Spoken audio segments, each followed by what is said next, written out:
Hi, I'm Guion, and today we're going to be looking at this, the Ruston and Hornsby 48DS. Hornby's smallest loco. Let's check it out.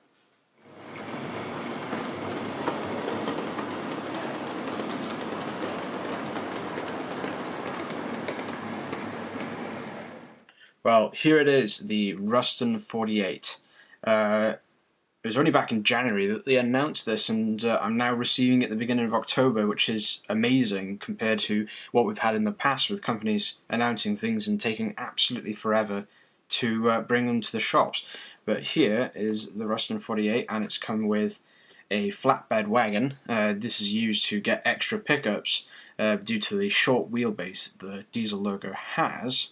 And as you can see, the packaging, as usual, is the more premium style of Hornby packaging. Got a bit of information on the back here, including some very interesting drawings that are produced by Hornby, as I guess impressionist kind of artwork rather than original drawings. And usually, as usual, the information on the back there, to give it a brief history of the loco. So there's no point looking at the box. Let's actually have a look at what's inside, because that's what matters. So inside we have the loco in its block of ice packaging, some documentation from Hornby, and a couple of bits of information on body removal. After we take the packaging off the loco, we'll find a parts packet, detail pack. Actually, in this case, it's more of a coupling pack. It has the variety of couplings to allow the different configurations the 48DS can come in, and we'll talk about that in a second. And then the loco, 48DS, and its flatbed wagon. So this particular one is in the factory livery, the Factory Works livery, or as actually on the box, the Works livery. And we can see on the wagon there the R and H, the Ruston and Hornsby, and on the loco there, Ruston on the front. So first impressions, well, it's incredibly small. I'm trying to think. I don't think there is anything smaller that Hornby has produced, maybe considering the Hornby Triang rocket, but obviously that's no longer in production. I would consider this to be the smallest loco that Hornby produces at the moment, especially when we consider the loco on its own without the wagon. So, as I said, the wagon actually has pickups, and it's just a modified flatbed wagon from their current range, and we can see that they've added some pickups to it and then just wired it to this block added onto the coupling cover that then wires over to the loco. And I think, yes, unfortunately mine has come a bit loose, it has, but a little bit of super glue or something will hold that back in place.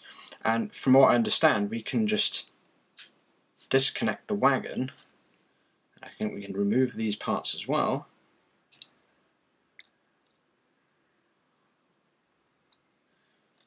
And there we have it.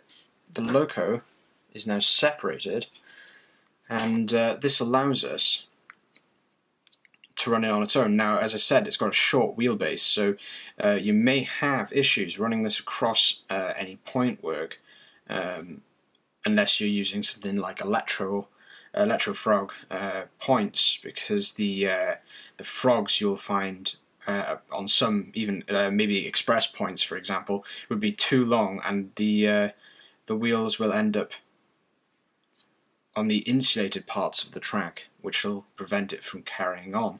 And that's, I would guess, why they included this, is to allow it to be a more a bit more usable on layouts where a lot of people will be using insulfrog track rather than electrofrog track. But for me, I prefer it in its standalone configuration. I'm probably going to be trying to use this on some sort of micro layout, and with that I think this suits it better in this configuration. So I will be coming to the pack here of couplings to maybe modify this so it's just a standard loco. I don't know if I'll use the wagon that much, I have my own set of wagons that I'll probably use with this on such a little layout. But let's have a little closer look at the loco. As I mentioned before, it's got Ruston on the front there, and on the side here we've got some sort of works logo. Looking underneath, we can see it's a relatively small mechanism. We can see the gears drive both sets of wheels, not just one set of wheels, and the pickups are all there, as well as Hornby's information there and certification. Coming to the front, there's a cover here that allows us to remove. We can remove this, and actually another connector for the wagon, which means that we don't have to just run it trailing behind the loco, but we can actually turn it around and run it the other way if you are so inclined. That is a pretty nice little feature. The buffers, when I saw photos of this, I thought that they were plastic buffers that had been painted with a silver paint, but they're actually metal buffers. But oddly enough, been painted red on the back. And well, I'm no expert on the prototype. I guess that might have been how they were done, but it seems a little odd to myself. But again, it's just, to be honest, I can't get over how small this loco is. It is absolutely tiny. Now,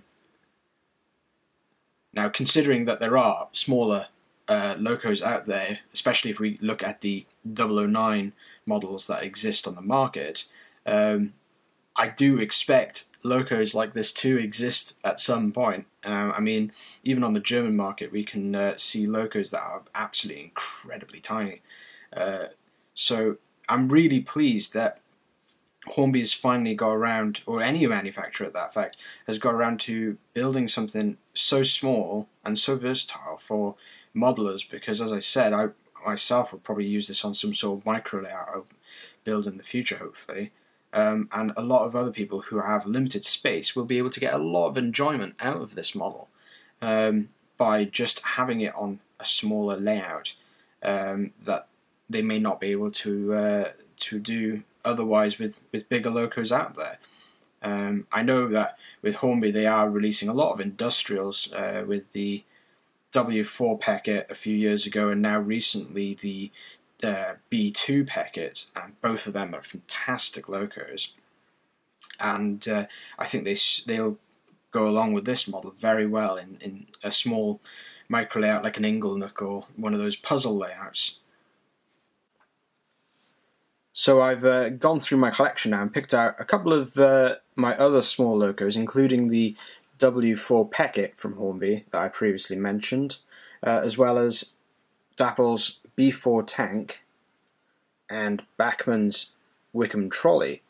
And we can see that from this, the Ruston is very, very small, with the Wickham trolley being the only one smaller, but considering that it is permanently attached to this motor wagon at the back, which actually is what propels the model, I would say that this is by far the smallest and maybe most practical in that case for a small micro layout. And it is very much appreciated to Hornby for their efforts to produce such a small model, because the mechanisms required to make a small loco like this aren't easy to do, especially when you have a very small body on top of that to fit the motor and everything else in. And I mean, we can consider other scales like N gauge or 009, but with those, they have to carry much smaller loads, whereas this will have to pull 00 gauge wagons, which could be considered a little bit heavier. So we have to consider how much power these are able to deliver, tractive power that is, compared to smaller locos that exist out there. So let's talk a little bit more about the details on this model. So we have this works livery, the green with some very sharp white lining around various parts of both the bonnet and the cab, and it's all really nice crisp lining. We have the name on the front there, and as I mentioned earlier, this works emblem, I'm assuming. I'm not very sure on what exactly that is. But then we have lots of nicely separately fitted details as well. We've got some sort of lamp at the top. It's only painted silver. Would have been nice if it was a lens or something, but I mean, we're asking a lot at this point. We've got the coupling hook on the front there, and some eyes, like for, I would assume, for maybe a crane to be able to lift this, maybe if needed being transported or something, or even on a low loader lorry. There's some tie down points there maybe for them to transport it more securely. We've also got these handrails on the cab and some flush glazing, which is really nice. We've got the footsteps on the bottom. We've also got some sanding pipes, which is quite interesting. We can also see the bearings have been painted in, on their own there, as well as the footsteps there. And we've also, so the roof is now popped off. It's only glued on, but I did pry this off earlier. But maybe we can have an opportunity to look inside the cab there. And as you can see, there's not a lot of detail. There's a handful of levers in there. No other real details to mention there, but in some cases that might be an advantage, especially if you may be considering fitting DCC sound in there. There may be an opportunity to remove those levers and fit it in there, as well as now I've taken the roof off, being able to fit maybe a driver in there to just add a bit of extra detail. Moving to the bottom, we can see the pickup blocks on each end, and we can see the exposed gears. And I mean, this is again just to show how small this is. They've got the gears exposed there, because if they were to cover, you may find that on point work or something that it would catch, because the radius of these wheels is so small. So they've had to do that in that particular case, but it does at the same time pose a potential problem in the future with dirt maybe getting in to those holes there and gumming up your gears. But I mean, if you do maintain your locos very well, as I do, you shouldn't run into any real problems. And with that, I'm going to now disassemble the loco, because I want to have a little look at the mechanism that this loco uses for the chassis. So bear with me while I do that. And there we have it. It was a simple case of removing the 4 screws from the bottom and just manipulating the chassis out of the body. And we can see that that there is our chassis. And it is, again, really small. And I'm very pleased that they did just fit this under the bonnet rather than in the cab, which you may find with 009 locos in some cases. But we can see here on top that there's a socket for a 6-pin decoder that's been taped over, so have a look in to see if I can put a decoder in this. But looking around, there's really not much to say. It's just extremely small. Our motor here is a very standard CAN motor, so nothing to speak of there. I'm not sure if it's a 3-pole or a 5-pole. Maybe I'll have a look later and confirm that. But we can see here an outline of some sort of cover where our gearing mechanism will be to translate the power from the motor's output shaft, which will obviously which will most certainly be a worm gear, and then passed through the series of gears to both wheels. So one moment while I grab a 6-pin decoder and have a look to see if it's feasible to fit in this loco. So I have managed to remove the tape from the decoder socket and replace the blanking plate with this Lay's decoder. However, as you might probably tell, that's probably not going to fit in our loco. So obviously I'm going to have to look for something smaller, and there are smaller decoders available, but it is a bit of a pain that this isn't going to be so easy to fit. And actually looking at the loco, I was quite surprised by this, but not only is the chassis die cast, but so is the back, some of the body just inside here, which will make machining part of this out a little bit difficult, in my opinion, without removing more of the parts on the top. However, I might look into it, because I would like to personally fit either sound or at least a stay alive in this to enable it to run a bit better over a dirty track, or even those more complex point works that could cause problems.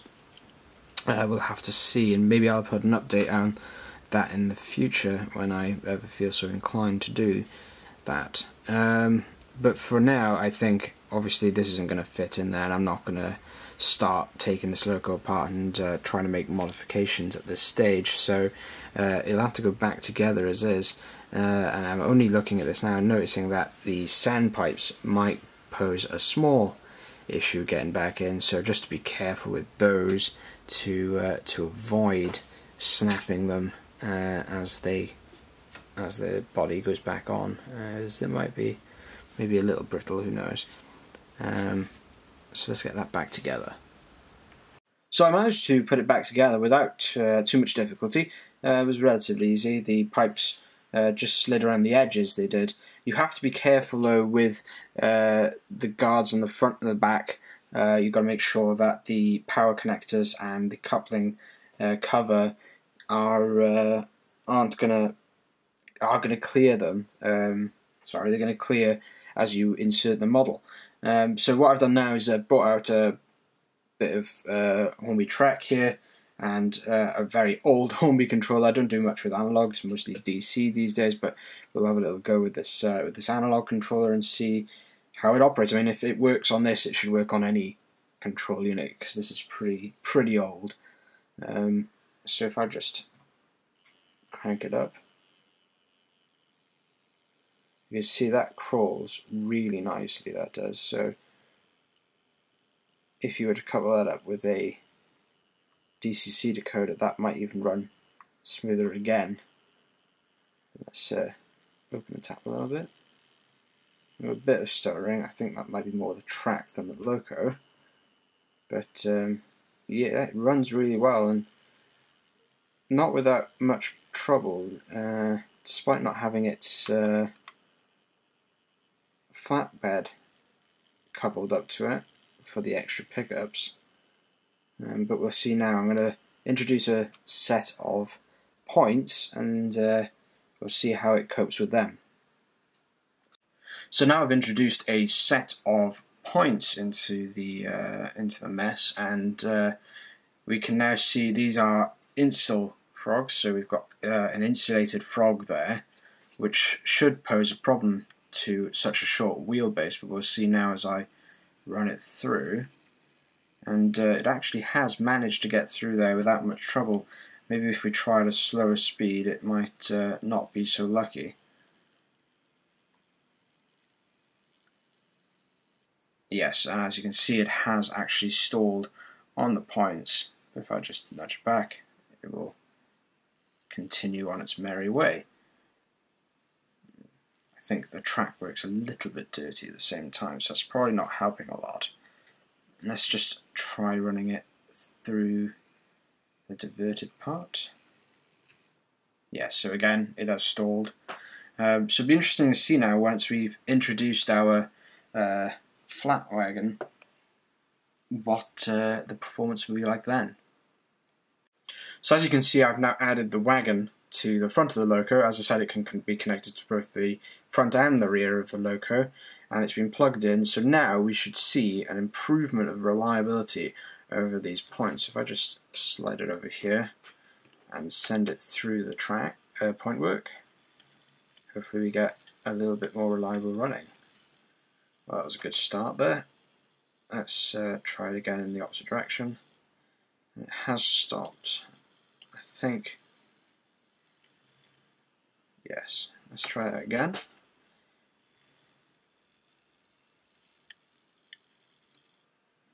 Right. Well, I think what's happening here is, yes, the wagon, if I move it back to the centre here, the wagon isn't actually touching the track properly, and that's because of this rigid bar that connects the loco to the wagon.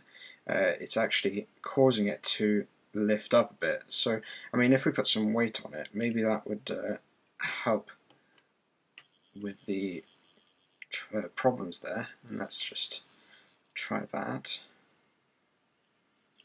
No, still some problems. So a little look and make sure I have got this all connected up properly. So I had a closer look and I noticed that the pickups on my wagon actually aren't making contact with the wheels in certain points. So I'm going to have a little fiddle with that and see if I can bend them to make better contact with the wheels, and hopefully that will improve the reliability greatly. So I've now made some adjustments to the pickups, and the bar in the centre, it still has a bit of a floating problem with the weight, but if we run it through the points now, it has stalled a little bit, but that seems to be running a bit more reliably. So let's try in the other direction.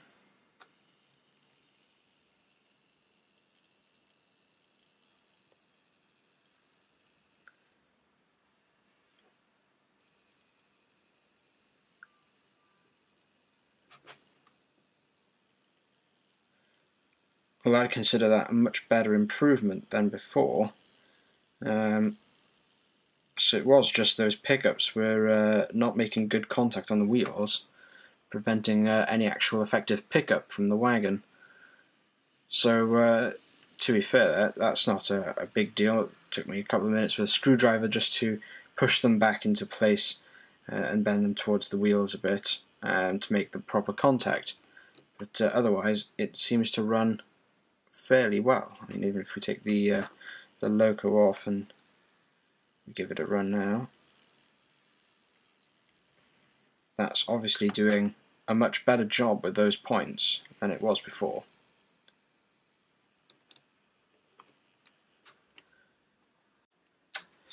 So, let's summarise. It's an amazing little loco, very good value for the price. I'm absolutely stoked with my purchase. I mean, it's got a lot of value for the money. I paid only £72 via GaugeMaster, but with an RRP of £80, it's really good. And if you get an opportunity to pick one up, do so, because they are selling out. I mean, I just went on Hornby's website now, and they're already out of stock there. So if you are looking for one, pick one up now, because they are going to be hard to get. And I mean, in the past, the same was could be said for the W4 packet. These were as rare as hen's teeth at one point. You couldn't pick them up for love nor money because they are just that popular. There are a few issues with it. The running of it was a little bit sketchy. I mean, I haven't done a full test run with it properly. I haven't let the gears bed in or anything like that by giving it a long 30-minute run on a test track or anything like that, which I'll probably do tonight at my local club. But I think once that's done, it will run better again. There were some issues with the pickups on the wagon, but those were easy to rectify. And you can fit a decoder in there, albeit it is a really small decoder, and you could probably fit more in with some modifications to the actual model first to allow a decoder to fit in the cab, possibly. The cab is somewhat removable. I had to pry it off. I just put my nail under there and prized it off very gently because it's only held down with a bit of super glue. So once I'm done with that, I might fit some magnets or something to keep it as a removable roof, but using magnets to hold it back on. But yeah, it's something truly special from Hornby. Fantastic little loco, not just for people who have small layouts, but people who do industrial modelling or anything like that. It's going to be perfect. It works so well with locos like the Peckets. You know, if you've already got a Pecket, then I think you should consider bringing a Ruston 44DS into your collection. So for that, there's really not much else I can say. It's brilliant. Get it. And yeah, hopefully in the future you might see a bit more of it. Maybe I'll do some projects with it, and I'll let you know how I get on with maybe fitting some DCC in there, sound, stay alive. I don't know what's going to go in there yet, but we'll see. But I'm sure to keep you all up to date there. So there's nothing much else to say other than thanks for watching. Please take the time to like, comment and subscribe, and I hope you enjoyed this. This is my first video in a long while, hopefully to follow by many more, but we'll see. And yeah, that's it. Thanks for watching, and now you'll see some clips of it running on one of our club layouts, St David's Wells at Swansea Railway Modellers Group. Thanks and bye for now.